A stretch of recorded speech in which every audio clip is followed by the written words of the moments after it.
Tak je 3/4/6, 21. My jsme o 3:30 začali výstup na Mother Pass, průsmyk, který je přede mnou. A zatím je to nejnamáhavější výstup, co jsem tady absolvoval. Je strašná zima, ráno bylo na 100% pod nulou, protože jsem měl úplně zmrzlé boty.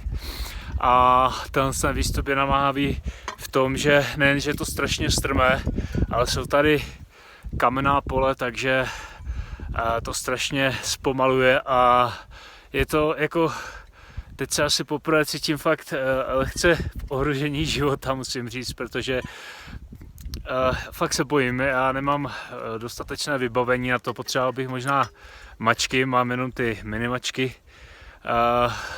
Jdu v zástupu za ostatníma, jsou tady celkem stopy, ale tím, že začíná být přes den strašný horko, tak se ty stopy vždycky slejou a nejdou moc vidět tady už nahoře, jakž tak, že jo, ale není to pravé. No, ještě nám zbývají tak 2/3 na vrchol a jsem zvědavý, jak to bude vypadat na druhé straně. No, musíme si trošku pohnout, protože slunce už vychází a jakmile ta krusta rozmrzne, tak to si nedovedu představit,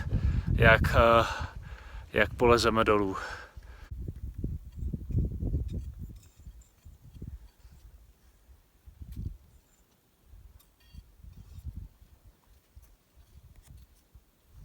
Vstupujeme strašně pomalu, protože kluci před námi vysekávají stopy, takže to je fakt tak 10 metrů za 4 hodiny. Takže tady stojíme řadu jak na Mount Everest. Všem je strašná kosa, někteří mají kraťasy, takže bychom byli nahoře, já jsem hrozně zmrzlý. Tak jsme tady s Bartem. Bart, say hi. Hello. Čekáme, až tamhle ti vylezou nahoru. Už chybí jenom, já nevím, řekl bych tak možná 200 metrů. Budeme tam. Je to strašně namáhavý, jako všichni jsme jaký zničený. Nevím, jestli za mnou vidíte ty lidi dole, ty jdou strašně pomalu, protože se taky bojí. Co strašně kouže, je to víceméně led, takže nic moc, ale už tam skoro budem.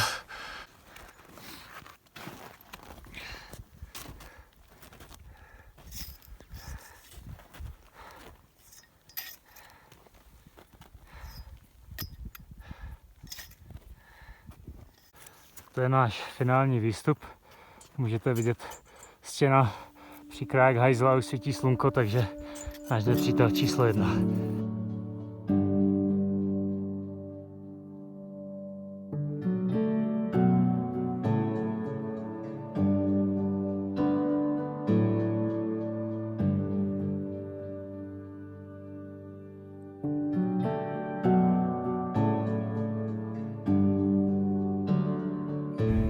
Tak právě jsem zdolal další průsmyk Mother Pass. Právě se nacházíme ve výšce 3700 metrů nad mořem. Bylo to fakt namáhavý, řekl bych nejnamáhavější výstup tady na PCT zatím. A bylo to strašně namrzlé, ale až moc namrzlé, hrozně příkré, takže myslím, že jsme se všichni hodně báli. Tady tenhle gentleman nám vysekával schody. Good job, man. Thank you very much. Takže díky němu jsme to zvládli a teď nás čeká cesta tamhle do toho údolí, tak nesmíme moc čekat, zatím se tam nedostalo slunko, takže by to mělo být pořád ještě v úplně tuhém stavu a mělo by to být v pohodě, takže myslím, že za chvíli půjdeme na to.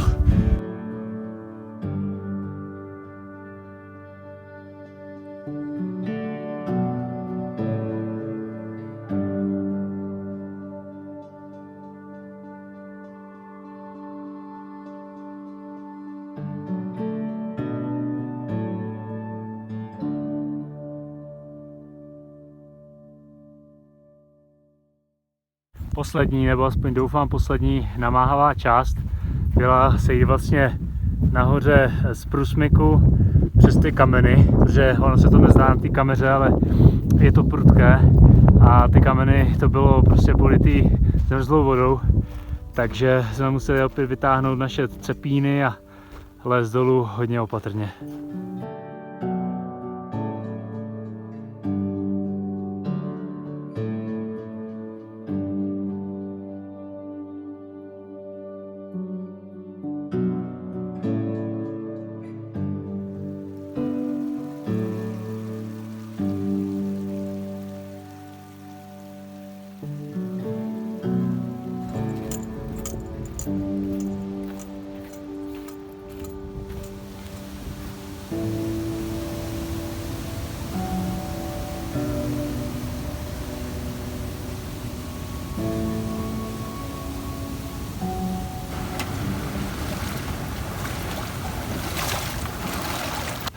Tak já jsem slezl z hor a ze sněhu do nížiny, takže jsem v lese a mezi tím jsem přebrodil snad 100 potoků, takže už se ani nesnažím to přebrodit suchou nohou, protože to nemá smysl.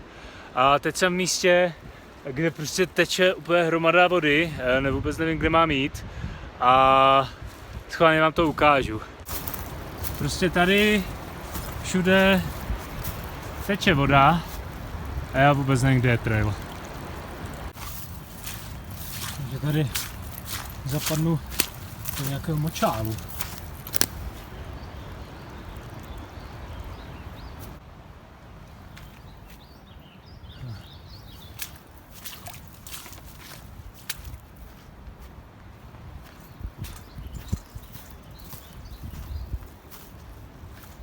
Já mám pocit, že jsem teďkon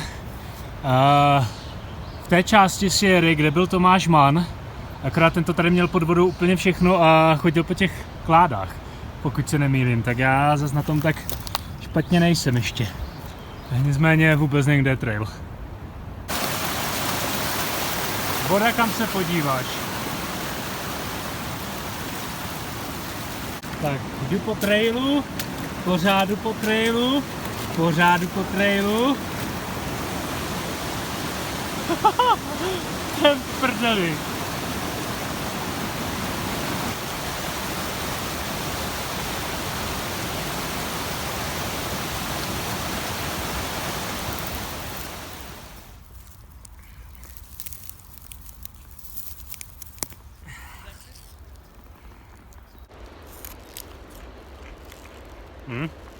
No, to fakt chutná jak cibule.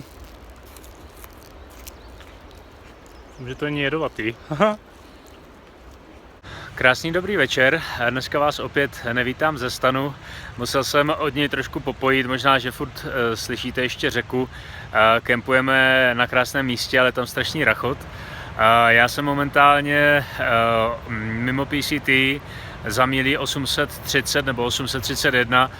Jsem na vlastně trailu, který vede ze Sierry do města Bishop. Ten trail se jmenuje Bishop Trail Pass. Důvod je jasný, chceme zítra dohajkovat k parkovišti, k takovému jezeru a dostupovat do města. Jinak dnešní den by se dal shrnout do 3 bodů. První byl Mother Pass, který jsem zdárně překonal. Druhý bod, nebo druhá věc je, že jsem ztratil jednu sluneční rukavici, respektive rukavici, která mě chrání před sluncem.